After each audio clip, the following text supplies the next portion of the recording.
I am going to now hand over to our speaker, who is Dr. John Perry from the Department of Psychology. So I'm going to hand over now to John. Thank you very much, Rachel, and thanks to everyone for joining us. It's great actually to be able to tell people about the new program, because it is a new program. In September, it will be the first time that the program actually runs. So it's exciting times for all. Just checking now. Hopefully, I have the screen sharing. So I'm aware one or two of you may have been in the arts talk. If you are, I only had 3 slides in there, right? So you'll only see 3 slides that are similar. But for those who aren't, I'm of course just going to go over everything.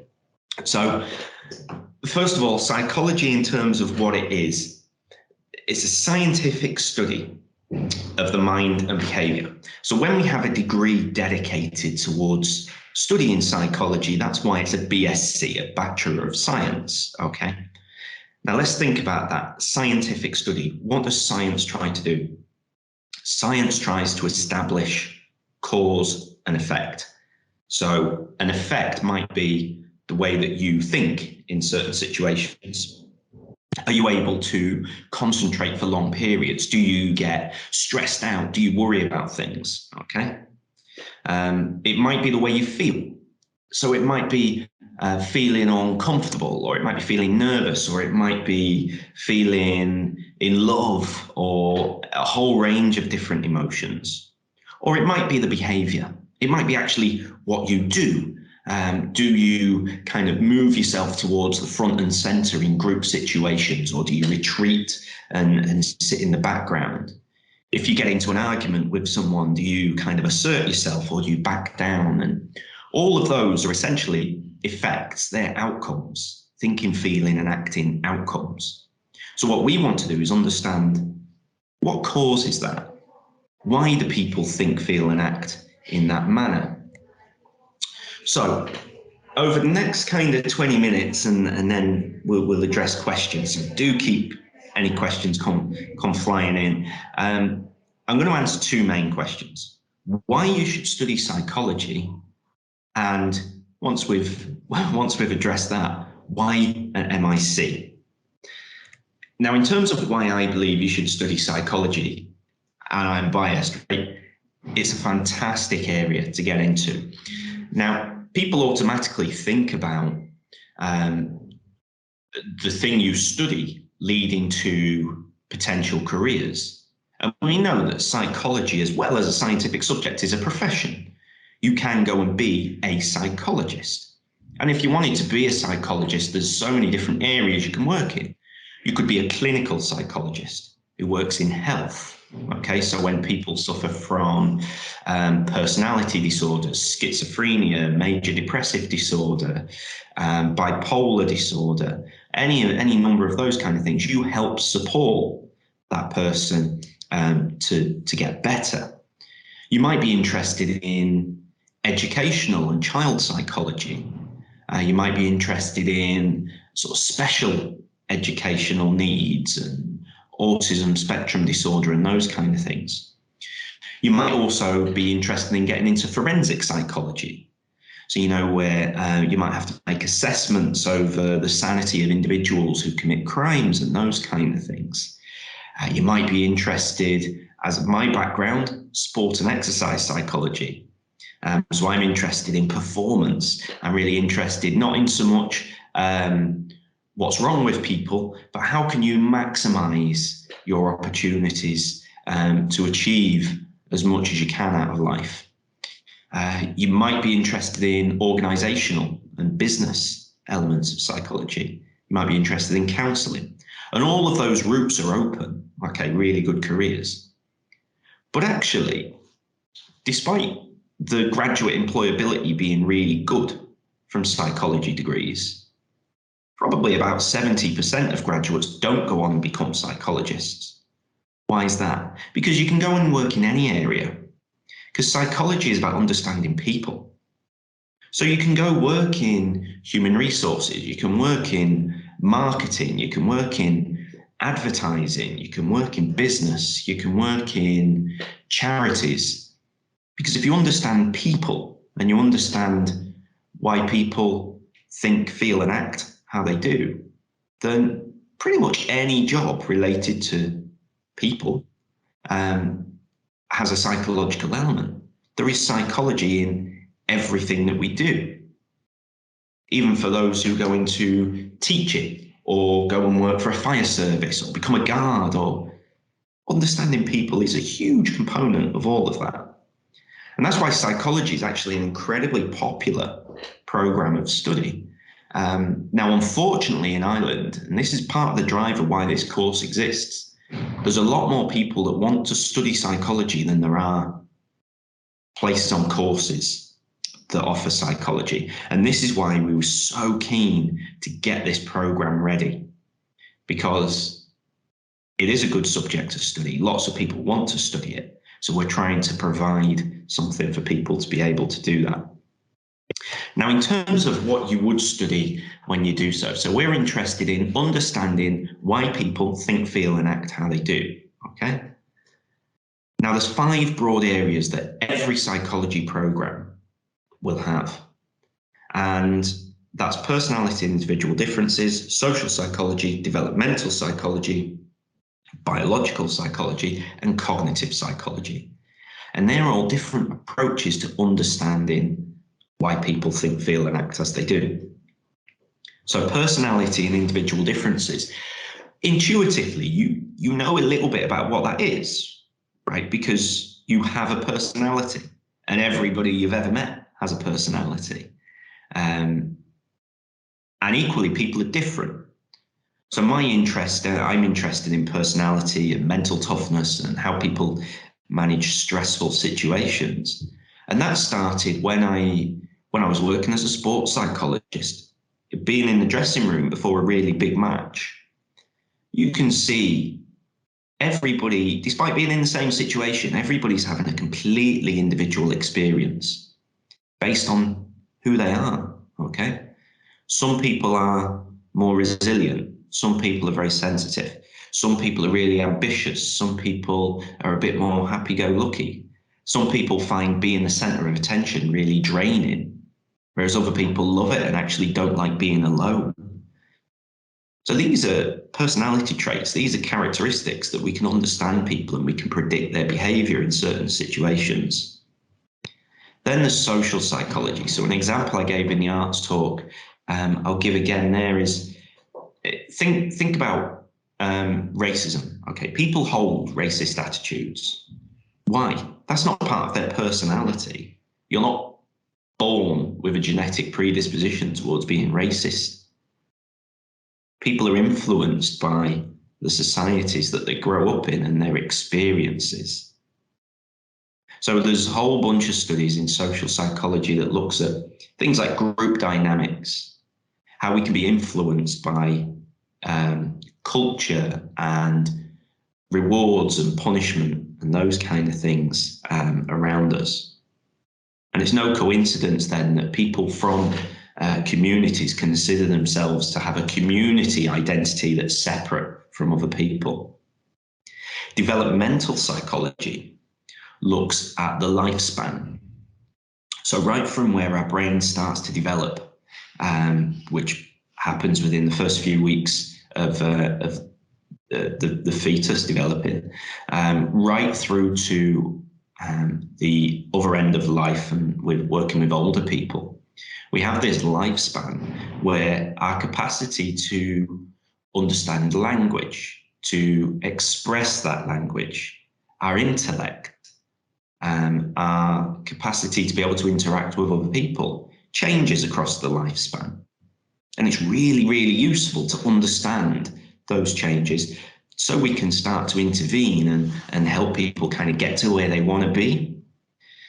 From the biological perspective, we have to recognize, of course, the brain is incredibly complex. So you'll know that there's different areas of the brain, different lobes. You might have heard of things like prefrontal cortex or amygdala or parietal lobe or occipital lobe, those kind of things.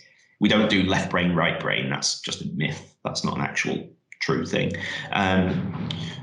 So obviously understanding the brain as an organ and what these different regions are responsible for, and how having a certain amount of grey matter in a particular area, or a neurotransmitter, which is like a nervous impulse of a hormone, essentially, if that gets trapped in a synapse, like a gap in the brain, it affects the way we feel in a certain way.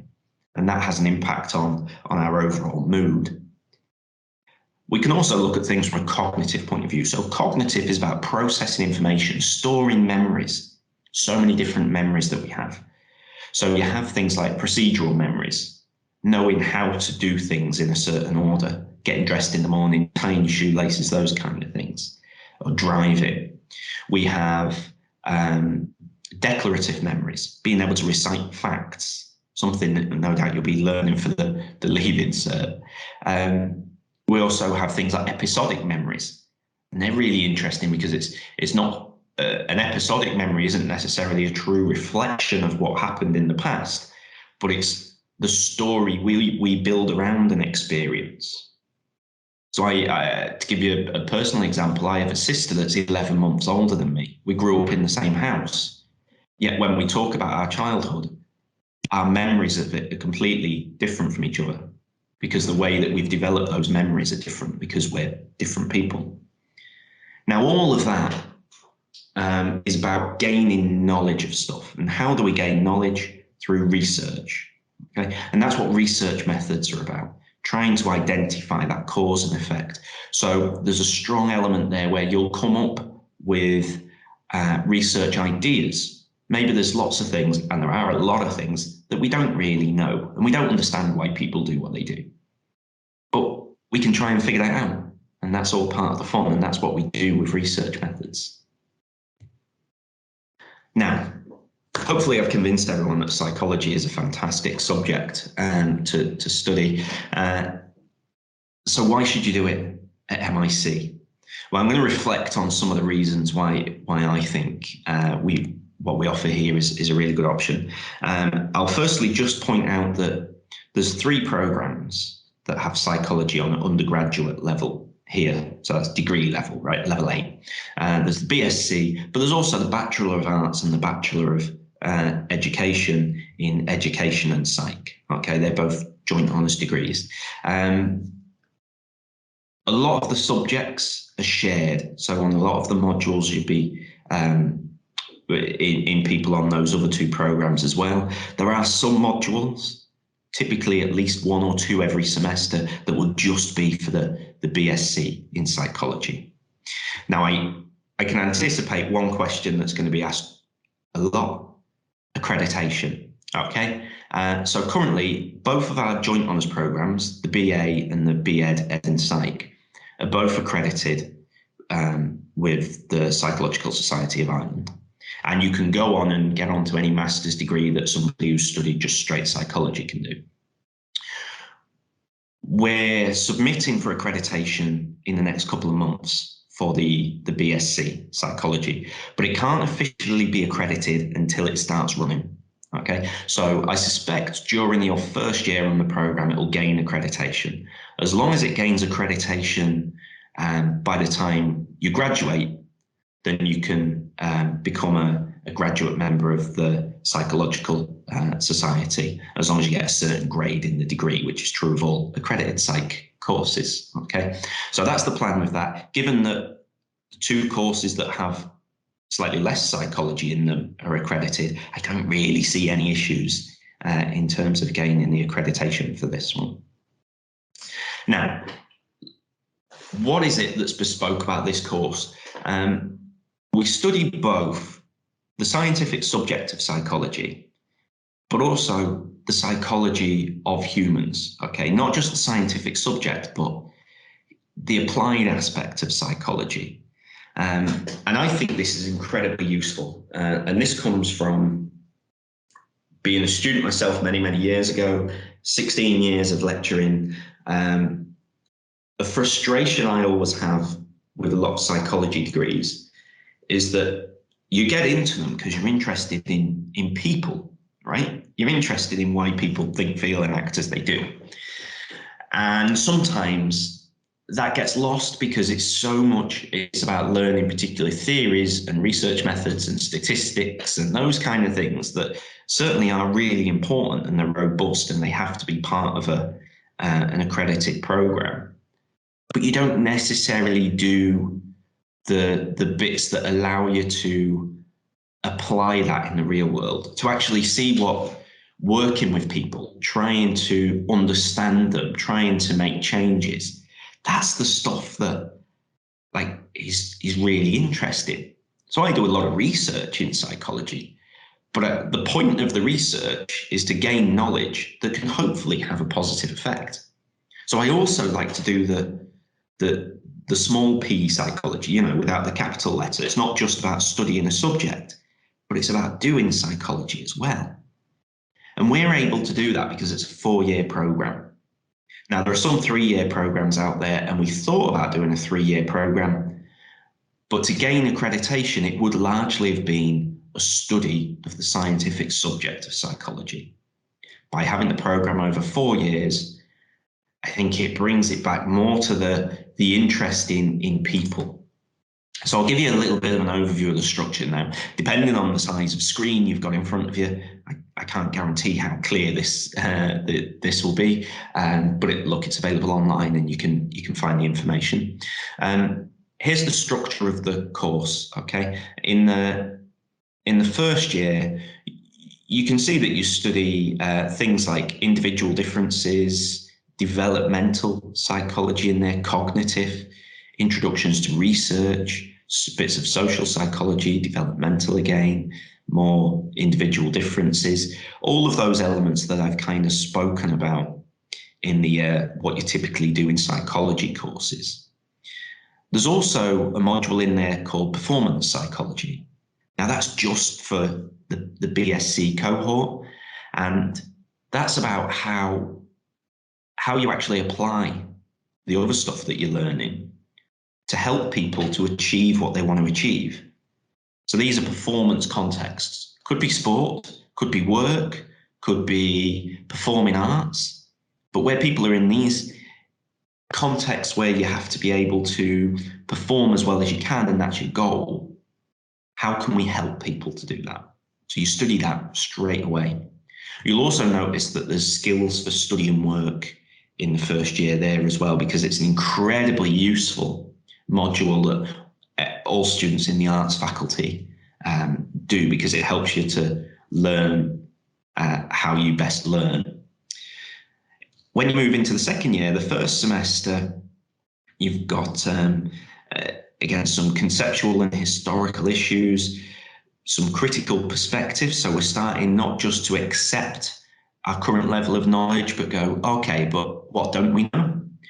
There's also work and organisation psychology. You want to start being able to apply the things you do to workplaces, to organisations, to cultures. So you'll have experiences of being in different cultures, your family, your school, if you have a part-time job, if you play for a sports team, all of these are different cultures, okay? And you have this organisational feel to it. And it's interesting about the leadership and the dynamics within that have a huge effect on how we feel and how much enjoyment and fulfillment we get out of that. There's also an option to undertake an elective from elsewhere in the faculty there. Then there's these really two interesting bits. You don't find these in many psychology courses. Semester 2 of year 2 and semester 1 of year 3. So that's a calendar year. There's 2 modules that are called organizational psychology in practice. They're placement based. So on those modules, and we'll help source the placement, you will go and complete a project in a workplace. It might be in the public sector, might be in the private sector, might be at a charity. It might focus on leadership.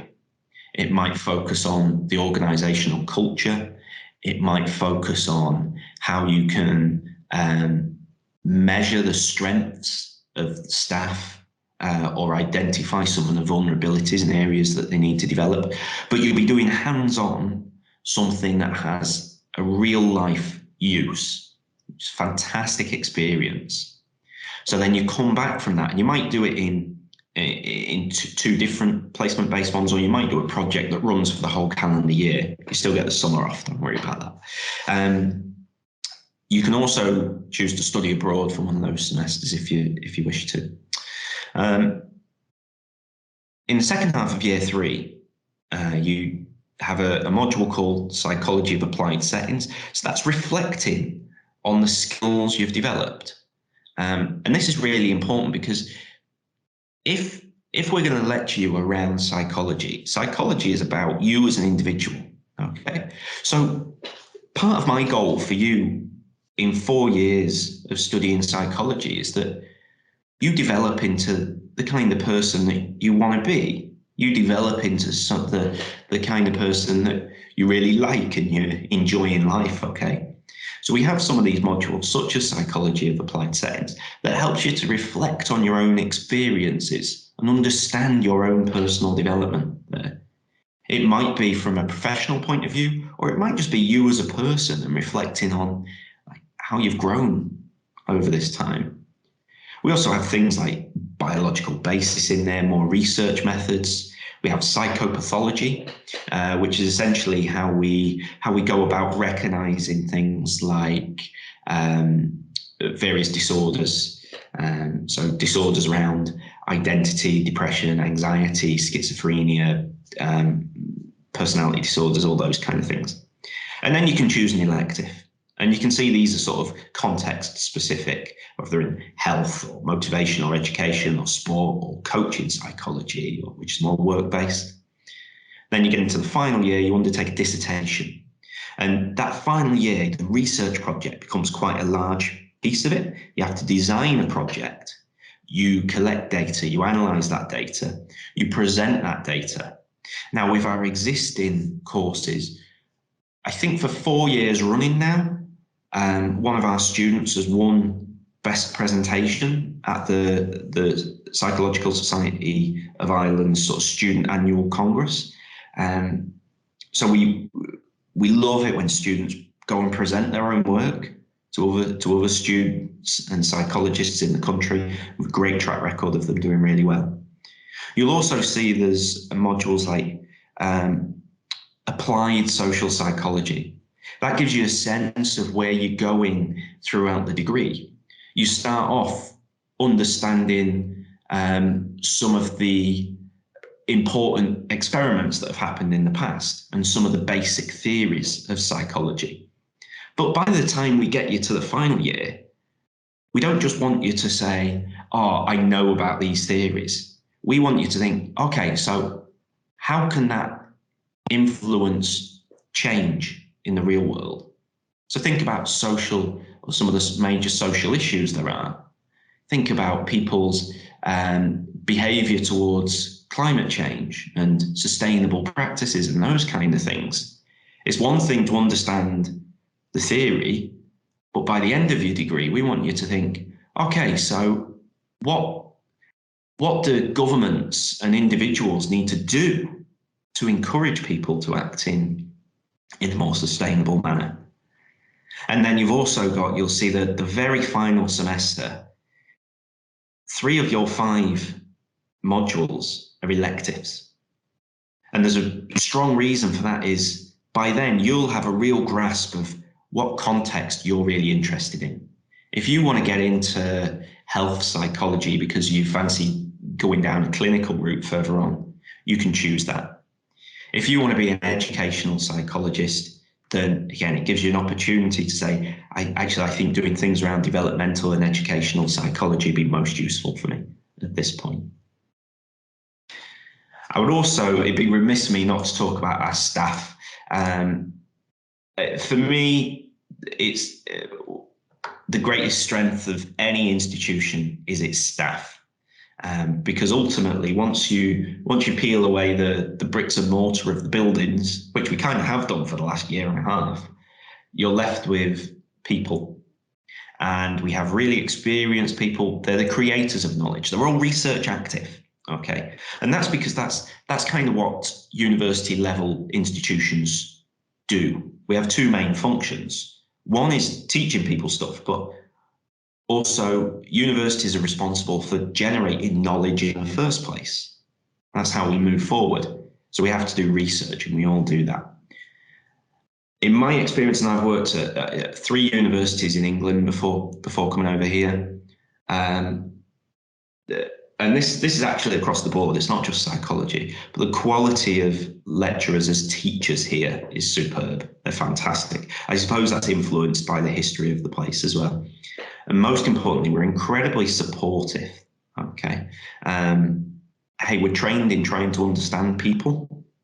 So it wouldn't be very good if we didn't understand our students. Facilities, you can pick up more information. I think we have some stuff online, but yeah, with various lab facilities for collecting data, for analysing data, those kind of things. And we've also a huge database of journals as well that you can access, so you can have real sort of cutting edge knowledge. And psychology moves quickly, right? Things that we thought were true 20 years ago, we've moved on. We know so much more now. And the things we know now will probably have changed a hell of a lot in another 20 years.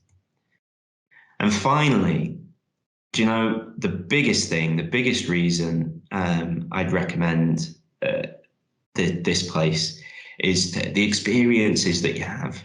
So it's sad that this is online in a lot of ways, because I can tell you that my favourite thing about the place is it's really nice. So when you walk around the place, you chat to people. People are so friendly at Mary Immaculate College, and so I'd be very confident you'll have some fantastic experiences and meet, you know, lifelong friends. Who knows? Maybe even future wives or husbands can always happen as well. So I will finish up there because I think I've pretty much been my allotted time. That gives us about 15 minutes for questions. So I'll keep them running in, and I'll stop sharing my screen. Okay, thanks very much. That's great. Thanks so much, John. And yes, it has been known to happen that people have found their significant other here at Mary Immaculate College. Just to say that you still have time to enter your questions in the chat function. So just go to the speech bubble, type in any questions that you may have about the program. We had a couple of questions that were submitted earlier, John. So if you don't mind, I'll put those to you first while we're waiting for other questions to come in.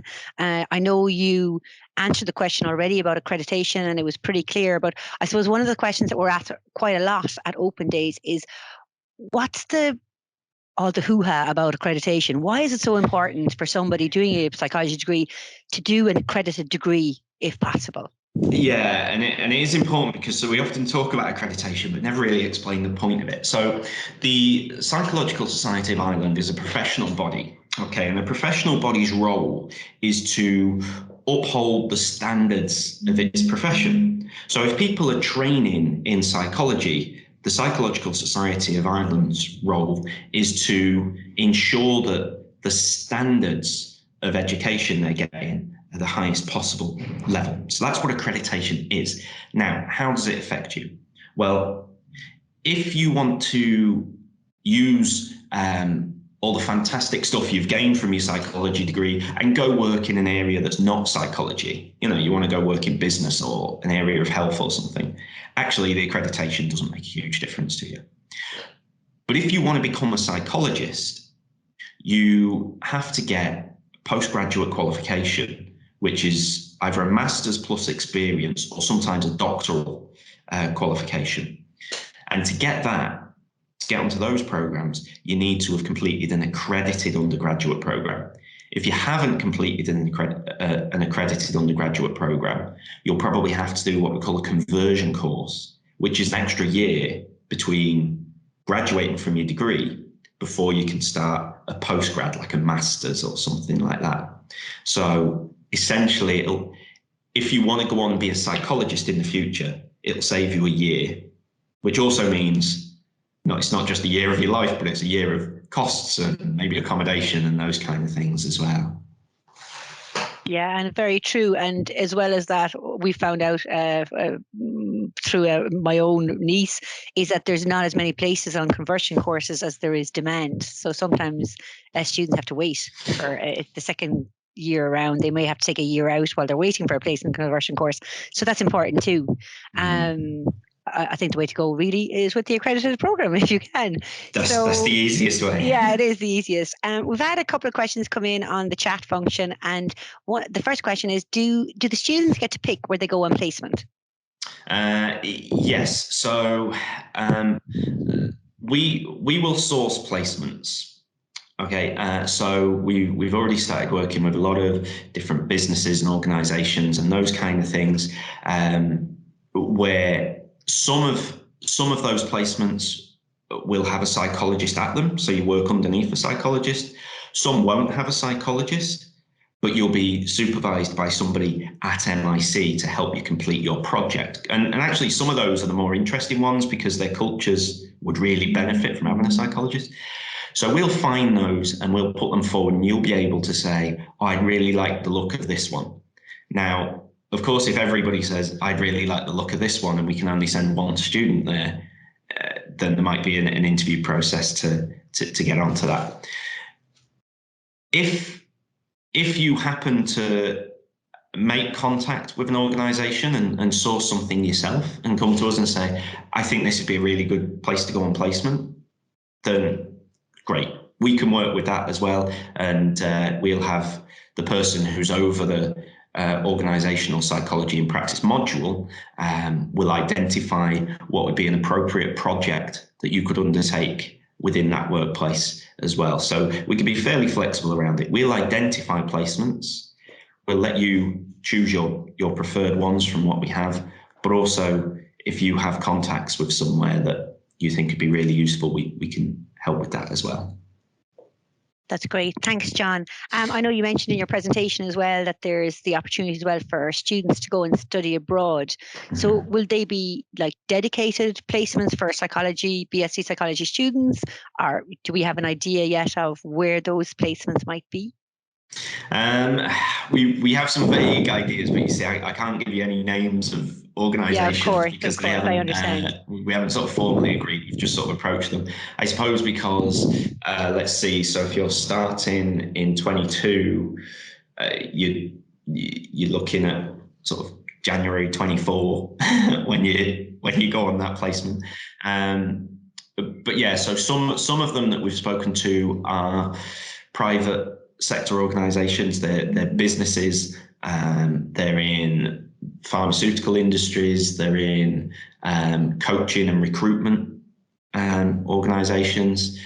I've made contact with a couple of sports organisations, of course, being my background as well. So we might be able to source some of those. I've also raised the idea and spoken to some charities. So charities that might deal with people, whether it's homelessness or child difficulties, those kind of things as well. Yeah, it's all really relevant. And of course, sports psychology is so important. Anybody here who's from Limerick will know how important sports psychologists are, particularly for our hurling team. Sorry, I had to get that little dig in there. So it's actually a field that we're actually asked a lot about sports psychology. So that's good that you mentioned that. We have another few questions that have come in on the chat. One of them, I think I'll address it myself. It's there are two questions there about how many CAO points is the course or what points do you expect for this year. So just from a kind of administrative point of view, CAO points are only generated once the course is up and running. So it'll be you guys applying for the course that will determine the level of CAO points that it will ultimately have, because CAO points are based on number of places on the program and the demand for those places. That's basically what generates CAO. But just to give you an idea of what similar BSc programs elsewhere, their points for this year, UL's points for the BSc in psychology were 534, Maynooth was 529, DCU was 531. So you're kind of seeing the kind of level that was there for similar type of programs in the country. They're around that level. So that's the best estimate we can give, I think, John, isn't it? Yeah, I suspect it will be something around that. My advice would be, look, we also have the other two programs as well. Now, the education and psychology one is always a very high points total. The points for the arts program are always lower than that. You'll know they're more like around the sort of 300 mark. So put the arts program down as well. And then if you want to do the BSc and you don't quite get on there, you'll still be doing an accredited program. And a lot of your classes will still be with the BSc students. So it won't be a wholly different experience. Yeah, that's good advice. And we often advise students that. So if the BSc in psychology is the program that you're thinking of doing, then you can of course put that number one on your CAO. But if you are thinking about, if the points go up, I may not hit the mark for the BSc psychology, you can of course list the BA degree as an alternative, or the BEd in psychology if it's teaching, education, that kind of field that you want to go into. We have a question actually about the BEd in psych, which is, does doing psychology and teaching make you more sought after for employers, specifically in teaching and primary school teaching? It's a good question, so thanks for that, Amy. I'm cautious here. I'm probably not the best person to answer that. School principals would know a lot more. What I will say is, those who do the education and psychology program never seem to struggle to get employment. So I suppose there's individual differences there depending on the schools, right? Some schools might say, actually, I'd really value someone with a music speciality. But if the people in that school are interested in psychology and recognise the benefit, you would think that they would reflect on it positively. So yeah, all I can say is that from our experience, no one struggles to get a job coming through that program. So. Yeah. We have another question as well. It's relation to psychology on the BA degree, and that is, how many people usually apply for psychology in year 2 of the arts course? Yeah, so it does vary. What I would say, so I think this year we took about 36, 37 from the BA course onto the second year.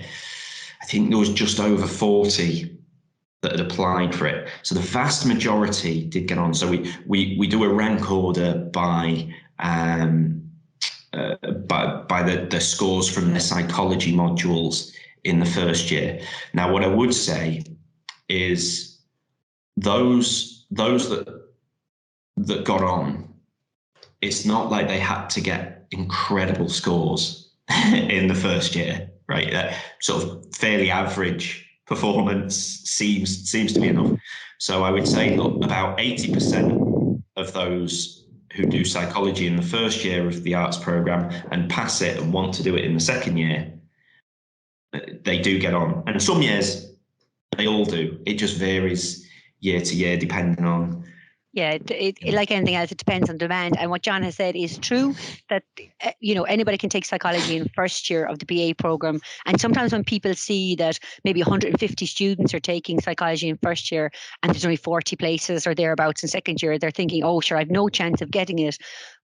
But a lot of the students who take it in first year make up their mind either before or during the year that, I have a different career path in mind and psychology isn't going to be a part of that. So it's not always true that all 150 looked for a place in psychology. That's not the case. And we've been pretty lucky on the BA in general, in that a very high percentage of people who look for a place in psychology get it. And I know that is certainly true in comparison to our counterparts in the University of Limerick. So we have a very high percentage of students who are successful. Can't be guaranteed, of course, but you've a really good shot of getting it if you do want that place. And as John says, it's based on your results in psychology in first year, not the whole of your arts, just psychology. So you don't have to be brilliant at everything, but if you work hard at psychology in particular, then we should have a really good shot. We have another question about how many places will be on the BSc course for 2022. Do we know that yet? We don't know for sure, Carmel. So I know it's a sort of a bit of an unsatisfactory answer, but there's a lot of factors in terms of how many will be taken. I think we're probably looking at 20, something like that. But you never know. Things might change. It depends on a lot of variables across the whole college, but also across the whole sort of sector, really. Yeah, and typically those programs would have much smaller numbers. They'd be much more niche programs, if you like, than the bigger arts programs. We do, of course, take around 300 on the BA in arts, so that's another option if people want to pursue psychology that way. Another question is: are you saying it's possible to transfer from arts to psychology? I'm not quite sure. In terms of if you apply for the arts program and you're registered on the arts program, I think it would be very hard to transfer onto the psychology program, because ultimately I don't think people are going to drop out once they do it, so there won't be the space available for that. It probably would be easier to do it the other way. So if you started on the psychology program and thought, geez, actually, this is a bit much, and maybe I want to do something a bit broader, you might be able to drop into the arts program that way if you want, because you might think, actually, I wish I was doing a language or some philosophy or some history or something like that. Yeah, that's true. And just in general for transfers, goes for every institution in the country.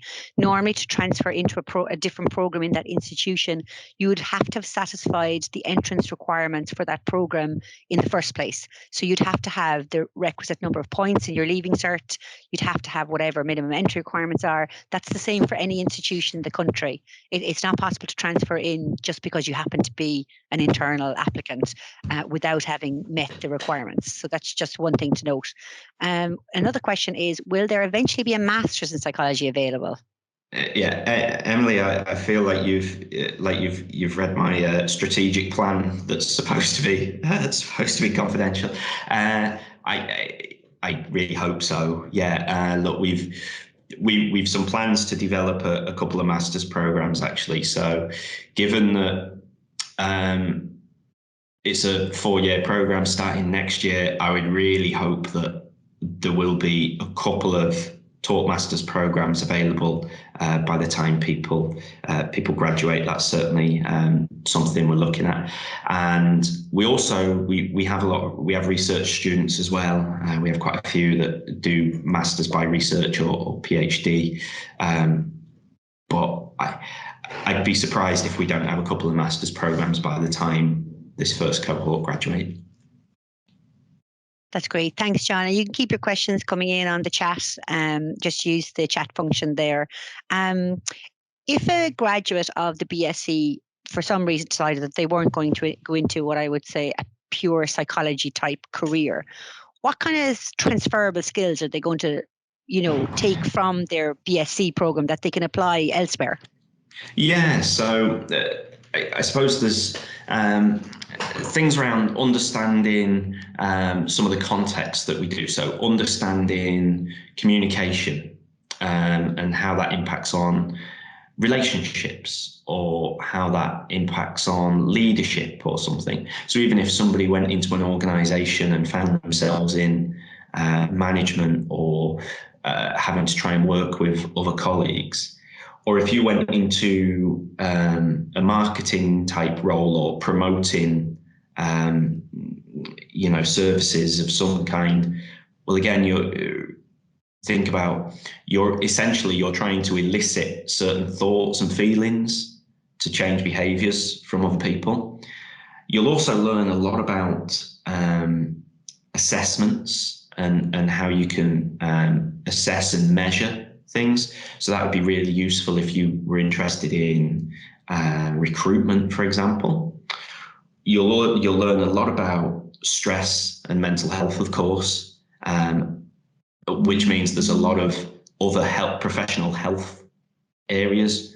Even like speaking personally, my wife's an occupational therapist who did a psychology degree and then did a master's in occupational therapy. And certainly that has a significant impact. She works a lot in mental health, and mental health. I mean, it's not going to become a smaller issue over the next couple of decades, is it? It's only going to become a bigger issue. The world is not getting any saner. So let's think of it that way. John, thank you so much, and thank you for your presentation this morning. We're going to wrap it up there, guys. We've reached the end of our time.